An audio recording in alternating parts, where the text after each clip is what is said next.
de la zone franc et la France. On en parle avec nos invités qui nous retrouvent. Sébastien Périmoni, vous êtes représentant de l'Institut Schiller. Merci d'être avec nous en direct sur Afrique Média Télévision. Bonsoir.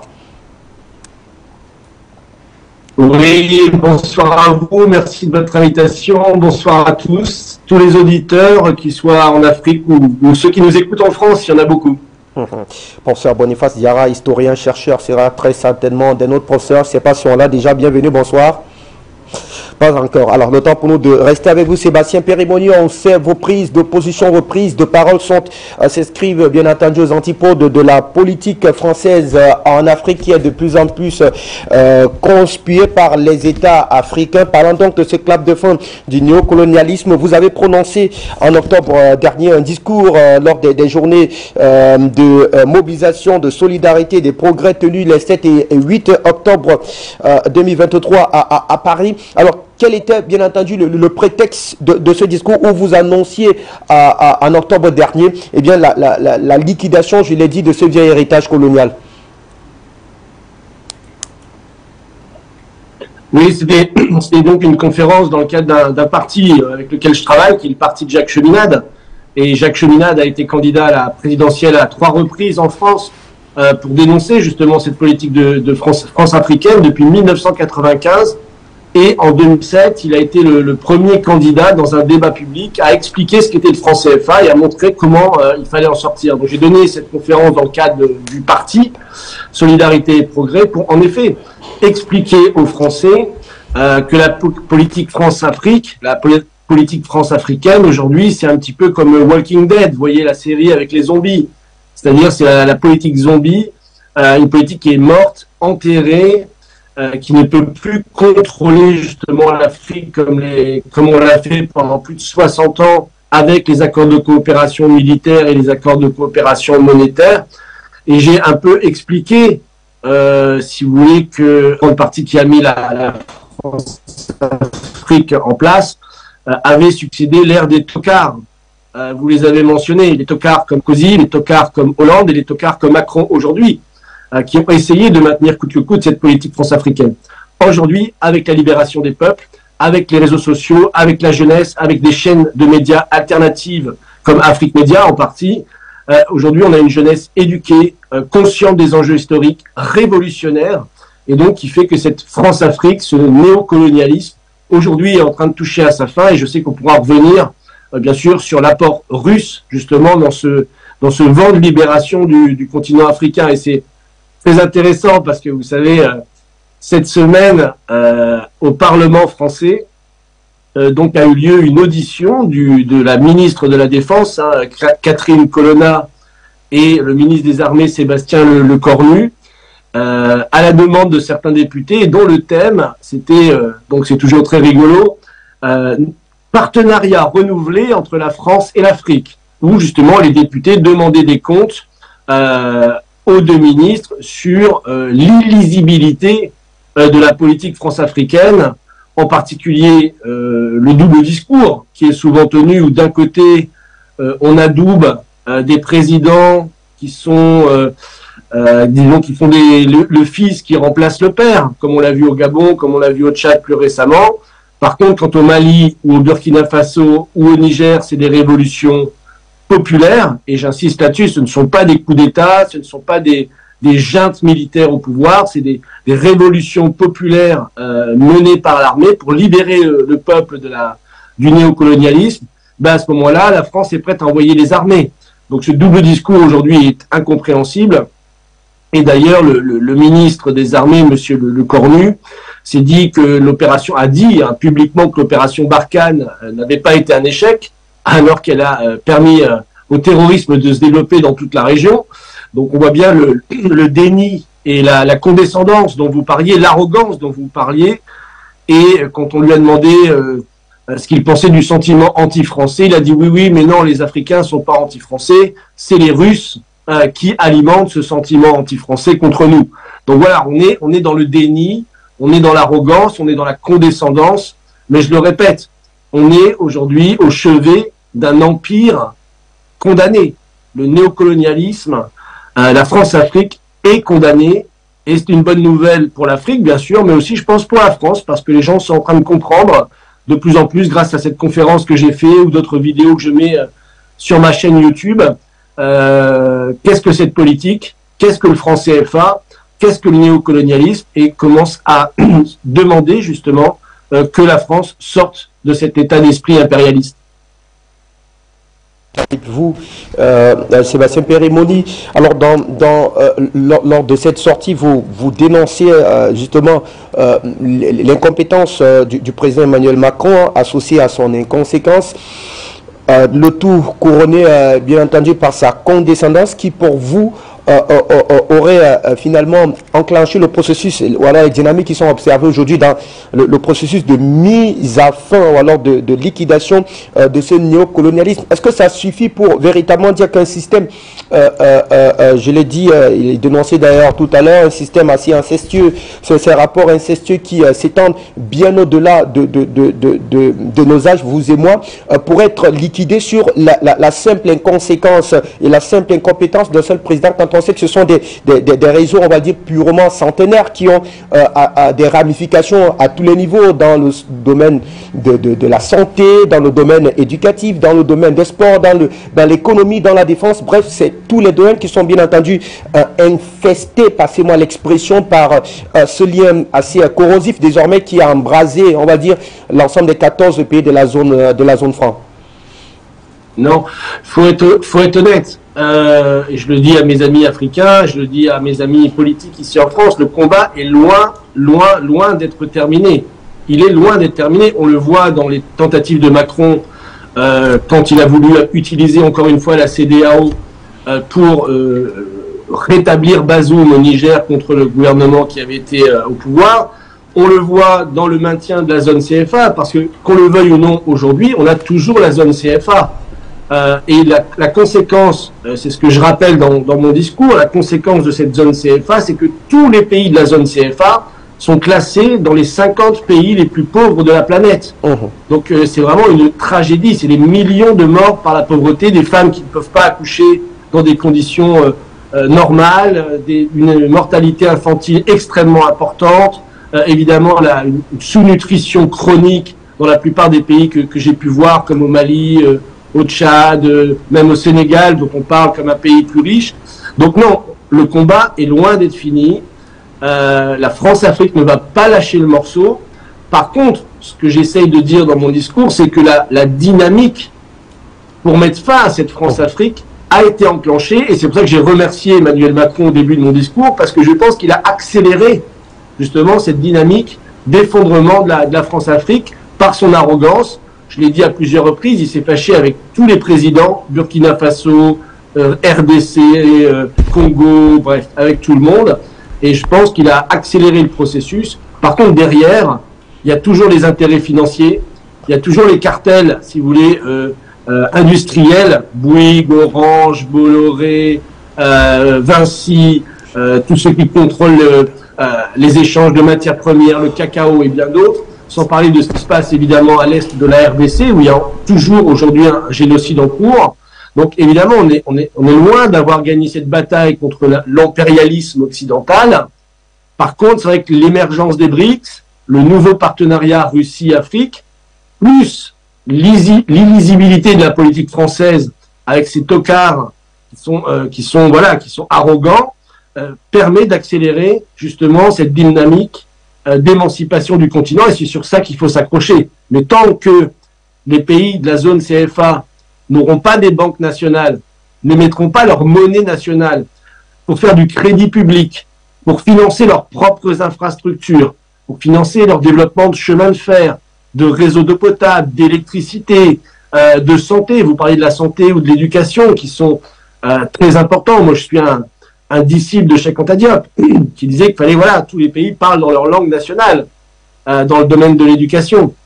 Donc, tant qu'il n'y aura pas cette banque nationale, ce crédit public, ces infrastructures, ce développement, on sera encore loin de la fin de la France-Afrique, parce que la France-Afrique, c'est quoi? C'est la pauvreté, c'est l'organisation du sous-développement, et donc la vraie fin de la France-Afrique, ce sera quand le Mali sera développé, quand le Burkina aura une centrale nucléaire, quand le lac Tchad sera revitalisé avec des canaux, puisque là, il y a 3 millions de déplacés dans la région, quand il y aura des trains entre Dakar et Bamako, entre Abidjan, Ouagadougou, Niamey, il y aura des infrastructures modernes. Là, à ce moment-là, on sera vraiment sorti de la France-Afrique et du néocolonialisme.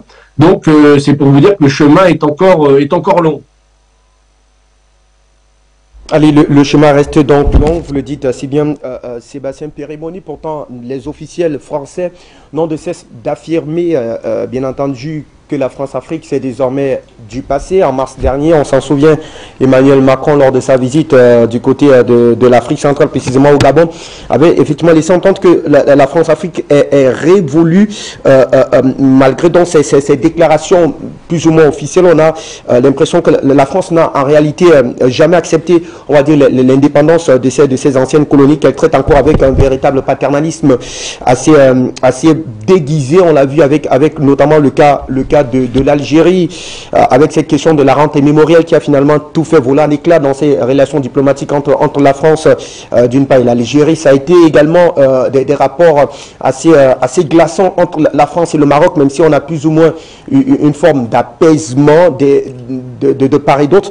Très récemment, et on en parle avec beaucoup plus d'acuité sur le continent africain, ces hommes politiques, eux également, qui se tiennent pour défendre ce vieil héritage colonial. Le président sénégalais Macky Sall, qui est d'ailleurs le dernier à s'être exprimé sur le cas de la France-Afrique, a déclaré, je cite, que la France ne peut pas être tenue pour seul responsable de tous les maux de l'Afrique. C'est un chef de l'État qui le dit et qui se revendique panafricaniste. Quand on sait, eh bien, tous les maux qu'a causé la France-Afrique, la colonisation, l'esclavage, et donc les pères fondateurs ou alors les tuteurs, bien entendu, de cette vision n'étaient pas loin de l'État français, des officiels français. Comment expliquer aujourd'hui, en tout cas, la prise de position du président Macky Sall dans un contexte, et vous l'avez évoqué lors de votre prise de parole le 7 octobre dernier, des prises de conscience profonde de la part de la jeunesse africaine? Je pense que Macky Sall a raison. La France n'est pas seule responsable. Il y a lui aussi qui est responsable. Il y a Macky Sall, il y a Ouattara, il y a tous les gens qui justement ont participé à cette politique france-africaine, qu'on le veuille ou non. Donc évidemment, tout n'est pas... la France, c'est ce que disait Houphouët-Boigny. Vous savez, moi on me dit que je suis corrompu, mais bon, allez voir qui sont les corrupteurs, parce que c'est ça le vrai problème. Donc évidemment, la France a joué le rôle de corrupteur, a joué le rôle de maître, si vous voulez, en installant ces marionnettes au pouvoir, et ces marionnettes ont bien joué le jeu. Il y a beaucoup de Blaise Compaoré en Afrique, il y a beaucoup de Ouattara, il y a beaucoup de Macky Sall, des gens qui sont certes aujourd'hui qui évoluent peut-être comme cette déclaration en disant que la fin de la France-Afrique, tout n'est pas de la faute de la France, mais en tout cas tous ceux qui ont participé comme lui, Ouattara et d'autres à cette politique france-africaine, ont réduit leur pays à l'extrême pauvreté. Donc ils sont en effet également responsables, co-responsables de cette situation. Et c'est pour ça justement que la plupart d'entre eux se sont fait virer manu militari par la jeunesse et par certaines factions dans le monde militaire, comme au Mali, Burkina, Niger et autres. Et que je pense que il est possible que dans d'autres pays, on voit aussi, si vous voulez, certains des dirigeants africains qui sont co-responsables de cette France-Afrique, un jour se faire remplacer par des vrais patriotes, par des vrais panafricanistes, par des vrais dirigeants qui veulent développer le pays. C'est tout ce que je souhaite à ces pays-là. Sébastien, ce que nous savons et ce que nous avons du moins vécu en termes de renseignements historiques est que chaque fois qu'il y a eu les dynamiques, j'y arrive, d'émancipation, de libération montées, portées, puisées, encadrées par la population, il y a cette action contraire, ces vents contraires venus notamment de la prédation occidentale qui font tout pour véritablement saquer ces dynamiques révolutionnaires. Qu'est-ce qui garantit aujourd'hui l'idée selon laquelle on est parti véritablement pour faire durer ce vent d'émancipation qui pourrait bien entendu avoir un effet domino? Vous savez, dans cette conférence que vous avez rappelée, j'ai mentionné l'exemple de Modibo Keïta, parce que je pense que c'est un très bon exemple. Modibo Keïta fait exactement ce qu'il faut faire au moment des indépendances. Il demande aux troupes militaires françaises de partir, Voilà, il crée une armée nationale. Ensuite, il sort du franc CFA, il recrée, le 30 janvier 1962, d'ailleurs, il fait un discours absolument magnifique que je cite dans ma conférence, un discours magnifique sur la souveraineté monétaire et la souveraineté nationale, qui sont les garants, les deux piliers justement d'un État indépendant. Oui, Sébastien, pour parler en tout cas du miracle Modibo Keïta, sauf que sur la dynamique de la révolution économique ou alors monétaire, on s'est rapidement rendu compte qu'il ne s'était pas véritablement entouré de toutes les garanties, parce que derrière la monnaie va accuser un coup, il y aura une forme d'inflation, on va introduire les faux billets pour casser véritablement ces dynamiques, et c'est là la véritable réflexion à laquelle je voudrais qu'on puisse apporter des éléments de réponse. Mais c'est un combat, c'est pour ça que je vous dis que la bataille n'est pas finie. Il suffit pas, comme l'a fait Modibo Keïta, de faire une banque nationale, du crédit public, financer des infrastructures, créer des écoles. Il a créé une compagnie aérienne, les bâtiments et travaux publics. Il a tout fait. Donc il avait réussi une partie de la révolution. Mais cette révolution a été stoppée justement par ces tenants de la France-Afrique. Donc aujourd'hui, ça va être le travail d'Assimi Goïta, ça va être le travail d'Ibrahim Traoré, de faire en sorte que cette fois, si vous voulez, ils arrivent à aller jusqu'au bout du processus et ne pas se laisser renverser, voire assassiner, justement par tous ces ennemis de l'Afrique, par tous ces ennemis qui veulent garder le contrôle du continent et de ses ressources. Donc c'est un combat, vous savez, il n'y a rien qui est écrit à l'avance. Après, c'est vrai que je pense qu'aujourd'hui, on est dans une dynamique, comme je l'explique, où avec l'aide de la Russie, avec l'aide de la Chine, avec la mise en place du monde multipolaire qui avance de plus en plus et la faiblesse grandissante de l'Occident, je pense qu'il y a moins de chances aujourd'hui qu'il n'y en avait à l'époque que ces révolutions populaires au Mali, au Burkina, au Niger ou ailleurs demain, puissent échouer. En tout cas, c'est ce qu'il faut. Il faut se battre en Afrique, il faut se battre aussi ici. Moi, je me bats ici politiquement pour virer justement tous ceux qui défendent cette politique impérialiste et les remplacer justement pour pouvoir avoir des partenariats qui soient plus gagnant-gagnant. Alors, quel est l'apport concret, quelle est la plus-value qu'apporte aujourd'hui notamment ce monde multipolaire, parce que de votre lecture à Sébastien, cette ouverture vers un monde multipolaire aujourd'hui qui se dresse au fil des ans est un plus qui est donc venu effectivement s'ajouter à ces dynamiques observées sur le continent africain, cette dynamique d'émancipation, j'entends par, et qui a été un élément peut-être pas déterminant mais capital, hein, du moins quand on convoque les deux époques, celle beaucoup plus récente avec notamment la révolution Modibo Keïta. Oui, on n'en est pas encore là, puisque là, les pays sont toujours sous contrôle de la zone CFA et la plupart encore sous le contrôle militaire. Mais c'est vrai qu'il y a eu un changement depuis les années 2000, puisque à partir des années 2000 ont été mis en place les forums de coopération sino-africains, qui a déjà été un premier changement, si vous voulez, dans la dynamique mondiale qui au début est passée un peu inaperçue, mais au fur et à mesure, les Chinois ont donné parfois jusqu'à 60 milliards sur 3 ans, pour aider l'Afrique à développer des infrastructures, ce qu'elle n'avait pas. Je rappelle encore une fois, si on prend l'exemple des pays francophones, et d'ailleurs même la plupart des pays anglophones, quasiment aucun n'avait un train moderne, n'avait un TGV. Aujourd'hui, grâce à la Chine, il y a le Nigeria, il y a l'Éthiopie, il y a le Kenya, il y a tout un ensemble d'infrastructures qui ont été développées, initiées par la Chine, dans le cadre de ces forums de coopération sino-africains. Et si vous voulez, c'est toujours pareil, c'est-à-dire que quand les Chinois sont arrivés, maintenant la Chine est le premier partenaire commercial de l'Afrique, sur l'ensemble du continent.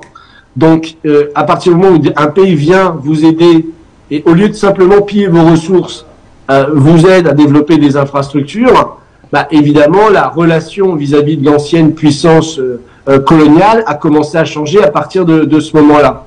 Donc ça, c'était un des premiers éléments déclenchants dans la mise en place de ce monde multipolaire. Ensuite, on sait que, d'ailleurs, ça a été rappelé au sommet Russie-Afrique lors du discours de Vladimir Poutine, que c'est Vladimir Poutine et Dilma Rousseff qui ont lancé l'initiative de créer cette banque de développement, la nouvelle banque de développement des BRICS, et avec, la mission explicite de virer le FMI, la Banque mondiale, le consensus de Washington, les accords de Paris, enfin toutes ces institutions financières qui finalement, quand on regarde le bilan, n'ont jamais rien apporté à l'Afrique, hein, puisque voilà, il n'y a jamais eu de développement. À part créer des dettes, c'est tout ce qu'ils ont été capables de faire. Donc ça, la mise en place des BRICS, puis la mise en place de cette nouvelle banque de développement, à mon avis, ont été des choses importantes et vont le devenir encore plus dans le futur. Et évidemment, je crois qu'on en parlera après, l'événement qui a eu lieu à Saint-Pétersbourg en juillet, auquel j'ai participé, qui était ce sommet Russie-Afrique. Alors, vous parlez de la Russie, le contexte historique, vous le connaissez peut-être mieux que moi, entre la Russie et l'Afrique, qui s'est véritablement tenue aux côtés des États africains lors de ces guerres d'indépendance. On parle de ces enjeux économiques, vous faites bien notamment de revenir autour de ces accords économiques contenus notamment autour de l'alliance des BRICS, les relations diplomatiques assez saines. On parle effectivement davantage du système, de l'expansion du système plus ou moins communiste après les indépendances qui s'est imposé dans plusieurs États africains. Alors aujourd'hui, il y a une forme de réimplantation, alors de réorganisation de la puissance russe sur la majorité des États africains dans un contexte où on a un véritable désamour entre les États africains et la politique française, je l'ai dit, qui a véritablement conspiré, qui est véritablement grippée, dont elle a du mal à continuer à avoir pignon sur rue. La Chine a apporté à un moment donné et continue effectivement à apporter un brin de secours avec les routes de la soie qui sont ces véritables chantiers vers le développement. Mais la Russie, c'est beaucoup plus pragmatique et beaucoup plus pratique dans la dynamique de vouloir, dans la volonté de vouloir répondre aux besoins les plus parlants, les plus exigeants, j'ai envie de m'exprimer ainsi, très cher Sébastien, des États africains. Jusqu'où peut aller cette coopération? Est-ce que c'est une coopération ou alors un partenariat spontané, ou alors au regard du jeu géopolitique qui se dessine devant nous, on évoquera le cas de la guerre russo-ukrainienne, le cas de la guerre israélo-palestinienne avec leurs différentes ramifications. On est parti pour mieux asseoir ce partenariat Russie-Afrique. Oui, mais de toute façon, faut pas se voiler la face, tout est politique.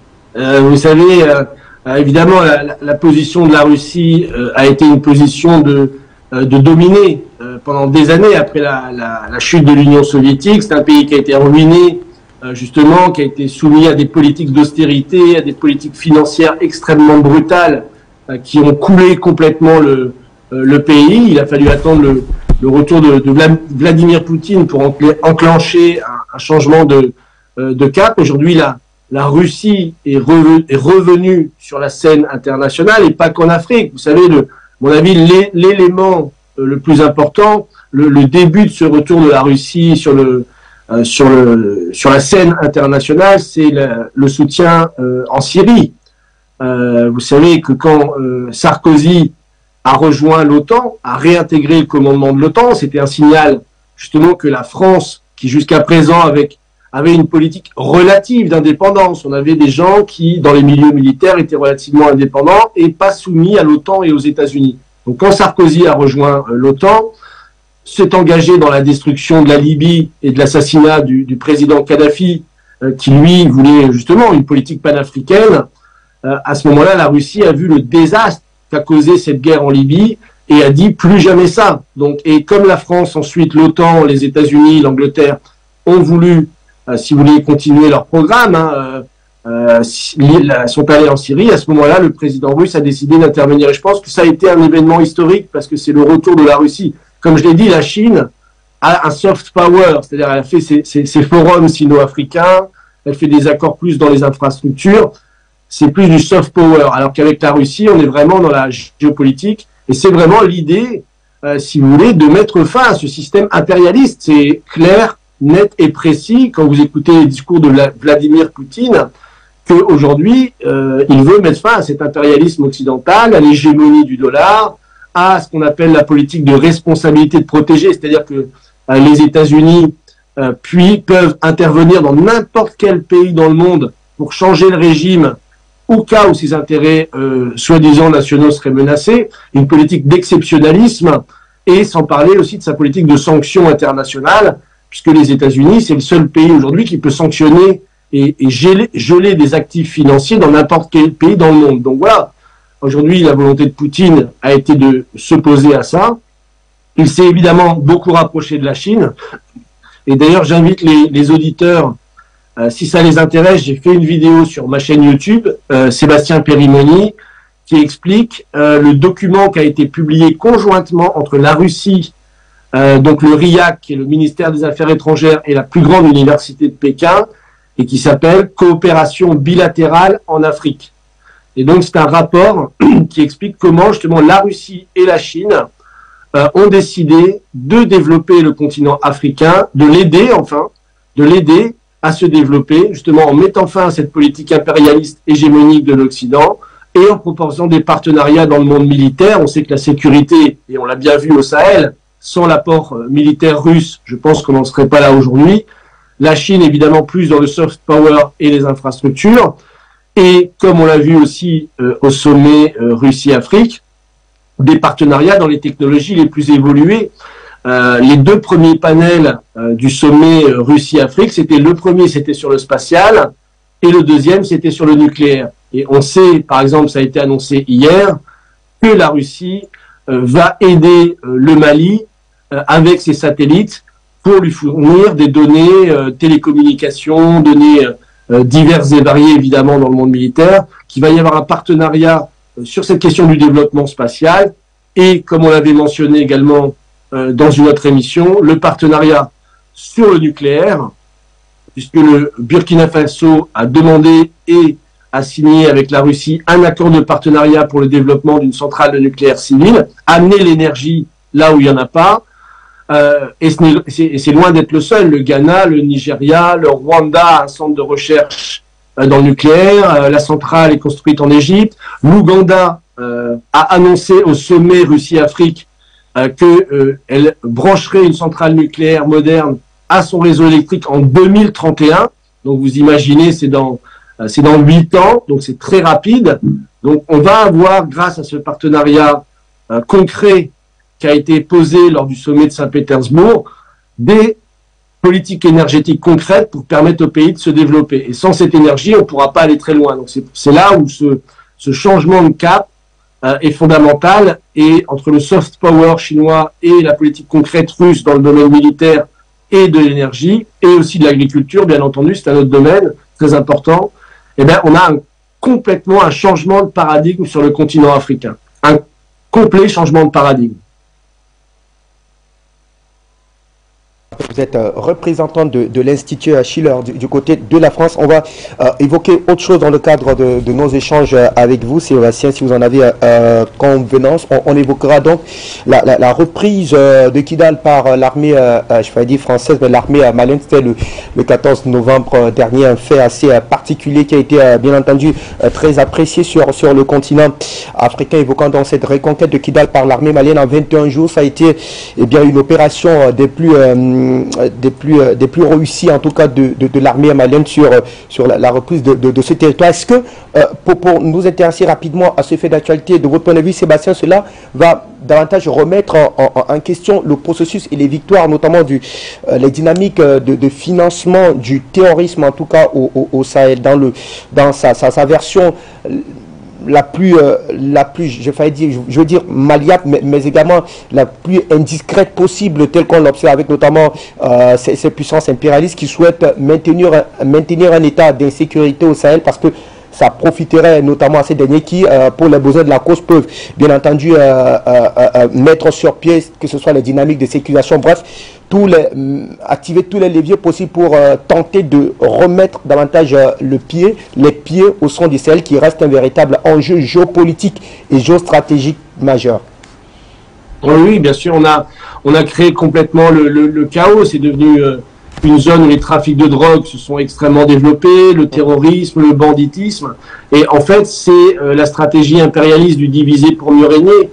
C'est-à-dire que vous créez le chaos et ensuite vous pouvez soutenir telle ou telle faction qui va aller dans votre sens contre la faction qui vous dérange. Et c'est ce qui a été fait un peu partout. Prenons le cas de l'Ukraine. Vous parliez du conflit ukrainien. Faut bien voir que les Occidentaux n'ont aucun scrupule à soutenir des terroristes. En Ukraine, on a soutenu ce qu'on appelle les bandéristes. Il y en a même un qui est venu faire un rapport à l'Assemblée nationale. Et les bandéristes, il faut savoir que c'est des néo-nazis. Donc la France, des députés, des sénateurs ont invité des néo-nazis au Parlement, au Parlement français, pour venir expliquer leur politique contre la Russie, etc. Et donc il faut pas se voiler la face sur la perversité en fait de ce système impérialiste. Et donc pour déstabiliser la Russie, on a fait un coup d'État déjà, faut quand même le rappeler, en 2014, c'est-à-dire que les États-Unis ont dépensé 5 milliards pour renverser le gouvernement élu, qui était plutôt pro-russe, mais enfin voilà, pas tant que ça, mais enfin plutôt pro-russe, et qu'on a dépensé 5 milliards pour organiser de toutes pièces une révolution de couleur, la révolution soi-disant de Maïdan, en soutenant les factions néo-nazies, à qui on a donné d'ailleurs des ministères très importants par la suite, et qui ont perpétré des massacres contre la population russe dans tout l'est de l'Ukraine. Donc vous voyez, pour ceux qui pensent que c'est une erreur, que les députés ou la France-Afrique ou l'impérialisme c'est naturel, non, il y a une vraie perversité. On soutient des terroristes si ça nous arrange, que ce soit en Syrie, que ce soit en Ukraine, que ce soit au Mali, que ce soit au Congo, partout. Donc il y a cette politique qu'il faut accepter et il faut la combattre parce que justement on sait que la moindre erreur, si vous voulez, peut permettre à un pays qui s'est libéré de se faire déstabiliser à nouveau. Et c'est pour ça que le cas du Mali est très intéressant. Vous avez mentionné la reconquête de Kidal. La reconquête de Kidal, c'est un symbole très très fort justement à la fois de l'échec, de la volonté de vouloir diviser le Mali, puisqu'il y avait ces fameux accords d'Alger qui avaient en partie laissé entendre une régionalisation, en gros avec un nord indépendant, un petit peu autonome, enfin en gros sous contrôle évidemment des intérêts occidentaux et si possible là où il y a les matières premières. Donc on a vu ça aujourd'hui avec la reconquête de Kidal, que c'est un échec, que le pays peut retrouver son entière souveraineté. Et donc, je pense que c'est une victoire. Je pense que cette reconquête de Kidal est une victoire, justement, contre tous ceux qui financent le terrorisme et aussi contre tous ceux qui profitent du chaos pour les trafics de drogue, les trafics en tout genre, le banditisme, le pillage des œuvres culturelles et bien d'autres. De jauger bien entendu l'impact d'un tel succès à l'international quand on a vu toutes les pirouettes, les manœuvres et les manettes qui ont prévalu notamment au Conseil de sécurité des Nations Unies pour tenter de légitimer la présence de la MINUSMA sur le sol malien et le maître mot était le maître mot à cette époque était qu'il y avait comme une forme de montée en puissance en tout cas des terroristes et qu'il fallait à tout prix maintenir cette force d'interposition pour parvenir, bien entendu, à régler, disent-ils, la question de sécurité. Aujourd'hui, la MINUSMA, encore moins Barkhane, Takuba, se sont avérées impuissantes ou alors inadaptées à la question de règlement des conflits avec les terroristes. L'armée locale qui a donc réussi à reprendre la main, même si on a plus ou moins l'impression que les médias hexagonaux tentent véritablement de diluer cette action, cette bravoure de l'armée malienne. Quel peut être le retentissement international d'un acte comme celui-là quand on sait que plusieurs missions sont encore présentes sur le continent africain avec à chaque fois le même modus operandi ou alors les mêmes expressions qui sont utilisées pour tenter de justifier la présence assez curieuse, on va dire, de ces opérations dites de maintien de la paix sur le continent africain. Oui, c'est ce que j'appelle les opérations de maintien de la pauvreté, des opérations de maintien du chaos, des opérations de maintien, de pillage des matières premières. Voilà tout ce qui est ces soi-disant opérations et on le voit depuis toujours. Hein. Donc évidemment qu'il y a ça. Je pense que en effet, mais c'est la même dynamique, c'est-à-dire que les révolutions populaires qui ont été menées au Mali et au Niger, au Burkina Faso en particulier, ont un retentissement international très important. C'est des événements historiques. Moi, je me rappelle, j'étais au Mali en 2021 et on avait voulu organiser une manifestation à l'époque avec des gens comme Kémy Séba, avec Amina Fofana, avec voilà plein de gens Adama Ben Diarra et tous ces gens-là. et ils avaient envoyé l'armée, ils ont empêché la manifestation, il y a eu des gazages, etc. Et je me suis dit à l'époque, mais voilà, ça va encore être long, ce combat pour l'émancipation. Et en fait, quelques mois plus tard, le gouvernement d'Mbandao était renversé et remplacé par Assimi Goïta. Donc ça peut aller très vite. C'est des événements historiques auxquels on s'attendait même pas, si vous voulez, tellement on était habitués. Alors je pense en France, habitués au néocolonialisme, mais je dirais même en Afrique, habitués à cette situation. On se demande comment les populations ont pu accepter aussi longtemps ce pillage, ce niveau de pauvreté, ce niveau d'arrogance, de paternalisme du système français qui les a réduits à la misère. Et donc aujourd'hui, comme je l'ai dit, grâce à la jeunesse, grâce à des médias alternatifs, grâce à aussi des figures panafricaines aussi, parce que je pense à Nathalie Yamb, qui fait beaucoup de vidéos pour expliquer l'histoire, qui fait beaucoup de pédagogie sur ces choses-là, qui a réveillé les gens et aujourd'hui sont prêts à se battre. Alors Sébastien, pour rester davantage, pour évoquer avec vous le retentissement de cette victoire, est-ce que cela pourrait constituer, bien entendu aujourd'hui, pourrait constituer un véritable gage de souveraineté, c'est certain avec le cas du Mali, mais est-ce que les États africains qui se reconnaissent aujourd'hui derrière la dynamique malienne pourrait exercer un outil, un instrument de pression supplémentaire sur les États, sur certains des dirigeants qui ne veulent pas fléchir devant la donne locale.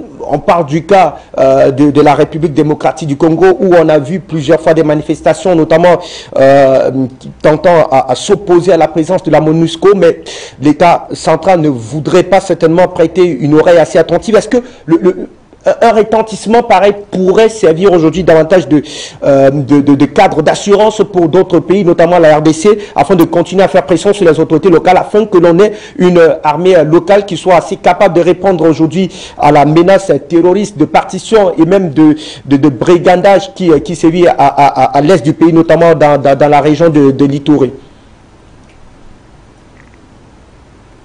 Clairement, il faut bien se rendre compte qu'est-ce qui se passe au Mali. Il y a eu l'opération Barkhane, comme on l'a dit, depuis 2013, et le résultat, ça a été qu'on n'a jamais été capable de mettre fin au terrorisme, de reprendre le contrôle de la région du Nord, et le terrorisme s'est développé dans la région, dans toute la région. Il a été multiplié par 10 ou 20, je ne sais pas, c'était très important. Aujourd'hui, en 2 ans, l'armée malienne, avec le soutien logistique, évidemment, de la Russie, a réussi à reprendre l'intégralité de son territoire, réinstaurer un État, entre guillemets, de droit et de souveraineté, là où ces missions de l'ONU, ces opérations turquoise, licorne, Serval, enfin on pourra en citer 40 000 comme celle-là, n'ont à chaque fois jamais permis de résoudre un problème, et je dirais même plus, ont toujours permis de l'aggraver. Donc évidemment, je pense que ce qui se passe au Mali, ça devient quelque chose qui peut faire réfléchir les autres présidents. Alors, il faut bien aussi comprendre que ces présidents-là subissent énormément de pression de l'Occident, énormément de pression, justement pour maintenir ces forces d'occupation de l'ONU ou ces forces d'occupation d'autres puissances étrangères, parce qu'il y a des gros intérêts financiers derrière, surtout dans l'est du Congo, comme vous le savez, qui est un paradis géologique. Il y a toutes les matières premières dont on peut rêver pour les grands cartels industriels. Donc par contre, malgré ces pressions, je pense qu'aujourd'hui ce qui se passe au Mali fait réfléchir beaucoup d'autres présidents. Et aussi il y a la pression de la population qui aujourd'hui, comme j'ai dit, de plus en plus se renseigner et donc met aussi plus de pression sur les gouvernements pour se libérer de ces tutelles internationales qui n'ont jamais résolu aucun problème. L'Est de la RDC, c'est un chaos depuis 20 ans. Rien n'a changé, et c'est même de pire en pire. Je discutais avec le docteur Mukwege, prix Nobel de la paix, quand il vous raconte ce qui se passe là-bas, c'est tout simplement l'enfer. C'est l'enfer sur Terre, avec le viol des femmes systématique, etc., le pillage total des matières premières. Donc, je pense que, en effet, c'est pas peut-être pour demain matin. Alors il y a des élections en RDC bientôt, hein, vous le savez. Donc là vous avez tout le monde toutes les puissances étrangères du département d'État américain, du Quai d'Orsay et de partout qui s'agitent dans tous les sens pour maintenir un statu quo, on va dire.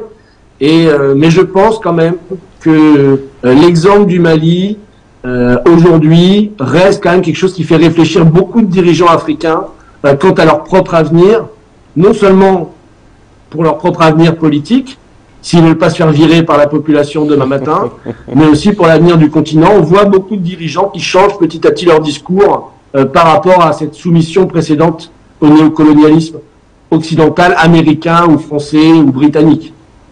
Allez, merci à vous Sébastien Perimoni. Il reste une huitaine et on va se dire un mot autour notamment de cette coopération assez, vous l'avez dit tout à l'heure, stratégique, géopolitique entre la Russie et le continent africain, ou alors beaucoup plus large avec les BRICS, eh bien cette organisation, on va dire plus purement alternative qui essaie de répondre à la filouterie occidentale avec notamment ces institutions de Bretton Woods, Banque mondiale et FMI. Vous avez évoqué cette nouvelle banque de développement qui a beaucoup plus de facilité aujourd'hui de s'ouvrir bien au-delà des pays qui sont donc bien entendu partie intégrante des BRICS avec leur dynamique, les BRICS+, qui permettent donc à ces derniers d'apporter un recours de financement et des projets beaucoup plus intégrateurs à ces nombreux pays. Mais de votre point de vue, Sébastien Perimoni, tout à l'heure, on a essayé de revenir pour jauger à sa juste valeur l'arrivée, alors le jeu géopolitique de la Russie aujourd'hui avec le continent africain. Mais comment appréciez-vous cette nouvelle donne de la géopolitique internationale aujourd'hui qui veut peser de tout son poids, notamment sur les blocs comme les BRICS avec l'Afrique pour essayer, bien entendu, de contrecarrer la puissance impérialiste à travers plusieurs fronts, notamment on l'a vu en Ukraine avec la politique de non-alignement des États africains, on le voit avec le cas de la Palestine, avec ce discours assez fort, assez rugueux de la part du président sud-africain Cyril Ramaphosa pour rappeler à sa juste valeur, bien entendu, les exactions d'Israël vis-à-vis de Hamas. Sur le continent africain, ce n'est plus l'amour parfait entre les différentes politiques de développement de la France, de l'Europe en général, avec le continent africain. Emmanuel Macron s'en était d'ailleurs offusqué lors de sa visite, la dernière du genre au Cameroun, faisant état de ce que seulement 8% des parts des marchés aujourd'hui au Cameroun sont bien entendu repris par les États africains, du moins par la France, et qui n'était pas le cas 10 années en arrière, ce qui laisse véritablement croire qu'il y a une véritable volonté souveraine de diversifier les partenariats aujourd'hui. Oui, bah ça c'est ce qui se passe de fascinant. Hein. Vous avez vu tout le travail qu'a fait l'Éthiopie, le Kenya, le Nigeria avec la Chine dans les infrastructures. Il y a vraiment beaucoup de choses qui se sont développées. Mais un mot sur le sommet justement Russie-Afrique. Enfin, il y a 9000 participants, 450 intervenants. Il y avait 28 chefs d'État ou premiers ministres qui étaient présents. Donc c'était vraiment un événement absolument historique, et je l'ai rappelé tout à l'heure, des panels sur le spatial, sur le nucléaire, vraiment dans la tradition de Cheikh Anta Diop, le meilleur des technologies pour le futur, le partenariat militaire aussi bien entendu, et j'avais écrit un article où je citais puisque j'ai eu la chance d'entendre le président du Zimbabwe, donc qui était présent là-bas, qui a fait un discours d'introduction. Et j'avais noté dans l'article qu'il disait, c'est très intéressant par rapport à la dynamique mondiale actuelle. Il disait, depuis 100 ans, on nous empêche d'accéder à une réelle indépendance, et l'Occident vient nous donner des leçons de démocratie et financer des oppositions marionnettes. Compte tenu des sanctions qui nous sont imposées à nous, la Russie et le Zimbabwe, et des difficultés pour nos entreprises de travailler avec le dollar américain, nous envisageons de rechercher des solutions alternatives autonomes pour utiliser d'autres formes de paiement pour nos transactions. Je suis heureux que la Russie l'ait déjà fait. Nous allons nous y engager. Donc on voit que aussi ce qui s'est passé lors de ce sommet, j'ai eu la chance de discuter avec Sergueï Glaziev, qui est un des architectes de la dédollarisation du système financier et monétaire international. C'est-à-dire que ce processus de dédollarisation du monde, et c'est un des facteurs très importants de la réussite de ce monde multipolaire. Et justement, cette banque des BRICS que vous avez mentionnée, la nouvelle banque de développement, aujourd'hui, elle fait beaucoup en dollars, mais a été annoncée au sommet des BRICS à Saint-Pétersbourg, il y a 2 mois maintenant, en effet, qu'elle est consacrée 30% de tous ces échanges ou financements, etc., hors dollars. Donc c'est très important parce que les BRICS, aujourd'hui avec les BRICS+, vous savez, c'est 11 pays. Donc ça veut dire que c'est le G7 à côté, c'est tout petit. Donc voilà, je pense qu'on a du mal, beaucoup de gens ont du mal à réaliser. C'est pour ça qu'on voit cette arrogance, cette bêtise même de Macron quand il va en Afrique en pensant tout savoir, il se rend pas compte que le monde a changé. Le monde a changé. Le monde se dédollarise. Le monde s'industrialise, se développe, lutte contre justement l'impérialisme. Et ça représente aujourd'hui beaucoup de monde. Les BRICS+, l'organisation de la coopération de Shanghai, la nouvelle banque de développement. Donc il y a tout ce monde multipolaire qui existe déjà, que je retrace au premier forum sino-africain, qui était un début de changement, puis la création des BRICS. Ensuite, 2013, le lancement de l'initiative Une ceinture, une route, qu'on appelle les routes de la soie, puis le retour de Poutine dans la géopolitique, comme je l'ai expliqué tout à l'heure. Donc on a un nouveau monde, on a changé d'air, on a changé de paradigme, et je crois qu'il y a beaucoup d'Occidentaux qui ne se sont pas encore vraiment rendus compte. Et quand j'entends le discours du président de Zimbabwe, quand j'entends si je ne me trompe pas, la ministre des Affaires étrangères d'Afrique du Sud, Madame Malenda Pandor, qui fait des discours anti-impérialistes, qui sont extrêmement bien sentis et extrêmement précis. Donc voilà, donc on a maintenant aujourd'hui la peur a changé de camp. Je pense que si on voulait résumer, la peur a changé de camp, et c'est pour ça qu'aujourd'hui il s'est passé ce qui s'est passé dans certains pays du Sahel, et que beaucoup de dirigeants africains et aussi de députés en France, je les ai mentionnés au début, commencent à dire publiquement « Ah mais oui, la France-Afrique, mais c'était horrible, c'était pas bien, le franc CFA c'est pas bien ». C'est comme s'ils avaient découvert la Lune hier soir, vous voyez. Donc ils se réveillent parce qu'ils sentent que le vent de l'histoire a changé. Alors faut pas leur faire confiance, évidemment, pour pas vous trahir, mais en tout cas dans le discours, ils sont obligés de reconnaître que la politique néocoloniale et france-africaine a été une horreur, un échec, et que aujourd'hui le monde a changé, et que si on ne veut pas rester tout seul sur le côté de l'histoire, vous voyez, il va falloir aussi changer la France, et c'est pour ça que moi je me bats personnellement. Sébastien Péribonnier, vous êtes en tout cas un allié du combat. Un mot pour tenter rapidement de sortir autour de cet échange avec vous, très cher ami Sébastien Péribonnier. L'Afrique est présentée aujourd'hui comme étant une véritable, l'une des dernières bornes du jeu géopolitique, et c'est à cela que je voudrais bien entendu que l'on puisse jeter un regard assez prospectif et futuriste, comme vous voulez, en tout cas autour de cette véritable coopération de la Fédération de Russie, d'une part avec le continent africain. Vous avez évoqué ces grands enjeux mondiaux, ceux de la Russie qui veut absolument faire tomber aujourd'hui la primauté du dollar sur les échanges commerciaux. Mais est-ce que cette alliance, cette coopération est suffisamment solide pour véritablement penser aujourd'hui qu'elle va véritablement renverser ce rapport de force qui est quasiment imposé à toute l'humanité depuis plusieurs décennies désormais? Oui, le combat est dur. Regardez, prenons un exemple d'actualité, regardez ce qui vient de se passer en Argentine. Donc, où un président a été élu, Javier Milei, qui dit qu'il faut supprimer la monnaie nationale argentine pour la remplacer par le dollar.